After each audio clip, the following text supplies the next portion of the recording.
श्रीमद्वाल्मीकि रामायण बालकांड अध्याय 59। विश्वामित्र का त्रिशंकु का यज्ञ कराने के लिए ऋषिमुनियों को आमंत्रित करना और उनकी बात न मानने वाले महोदय तथा ऋषिपुत्रों को शाप देकर नष्ट करना। शतानंद जी कहते हैं, श्री राम साक्षात चांडाल के स्वरूप को प्राप्त हुए राजा त्रिशंकु के पूर्वोक्त वचन को सुनकर कुशिक नंदन विश्वामित्र जी ने दया से द्रवित होकर उनसे मधुर वाणी में कहा, वत्स इक्ष्वाकु कुलनंदन, तुम्हारा स्वागत है। मैं जानता हूँ तुम बड़े धर्मात्मा हो।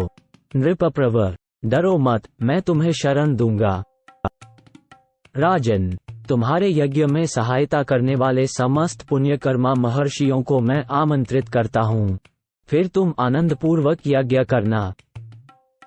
गुरु के शाप से तुम्हें जो यह नवीन रूप प्राप्त हुआ है, इसके साथ ही तुम सदैव स्वर्गलोक को जाओगे। नरेश्वर, तुम जो शरणागत वत्सल विश्वामित्र की शरण में आ गए, इससे मैं ये समझता हूँ कि स्वर्गलोक तुम्हारे हाथ में आ गया है। ऐसा कहकर महातेजस्वी विश्वामित्र ने अपने परम धर्मपरायण महाज्ञानी पुत्रों को यज्ञ की सामग्री जुटाने की आज्ञा दी। तत्पश्चात समस्त शिष्यों को बुलाकर उनसे यह बात कही, तुम लोग मेरी आज्ञा से अनेक विषयों के ज्ञाता समस्त ऋषि मुनियों को, जिनमें वशिष्ठ के पुत्र भी सम्मिलित हैं, उनके शिष्यों, सुहृदों तथा ऋत्विजों सहित बुला लाओ। जिसे मेरा संदेश देकर बुलाया गया हो वह अथवा दूसरा कोई यदि इस यज्ञ के विषय में कोई अवहेलनापूर्ण बात कहे तो तुम लोग वो सब पूरा मुझसे आकर कहना। उनकी आज्ञा मानकर सभी शिष्य चारों दिशाओं में चले गए। फिर तो सब देशों से ब्रह्मादि मुनि आने लगे। विश्वामित्र के वे शिष्य उन प्रज्वलित तेज वाले महर्षि के पास सबसे पहले लौट आए और समस्त ब्रह्मादियों ने जो बातें कही थी, उन्हें सबने विश्वामित्र जी से कह सुनाया। वे बोले, गुरुदेव, आपका आदेश या संदेश सुनकर प्रायः संपूर्ण देशों में रहने वाले सभी ब्राह्मण आ रहे हैं।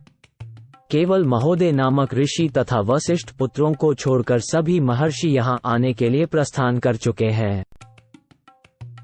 मुनिश्रेष्ठ, वशिष्ठ के जो 100 पुत्र हैं, उन सब ने क्रोध भरी वाणी में जो कुछ कहा है, वह सब आप सुनिए। वे कहते हैं, जो विशेषत चंडाल है और जिसका यज्ञ कराने वाला आचार्य क्षत्रिय है, उसके यज्ञ में देवर्षि अथवा महात्मा ब्राह्मण भविष्य का भोजन कैसे कर सकते हैं?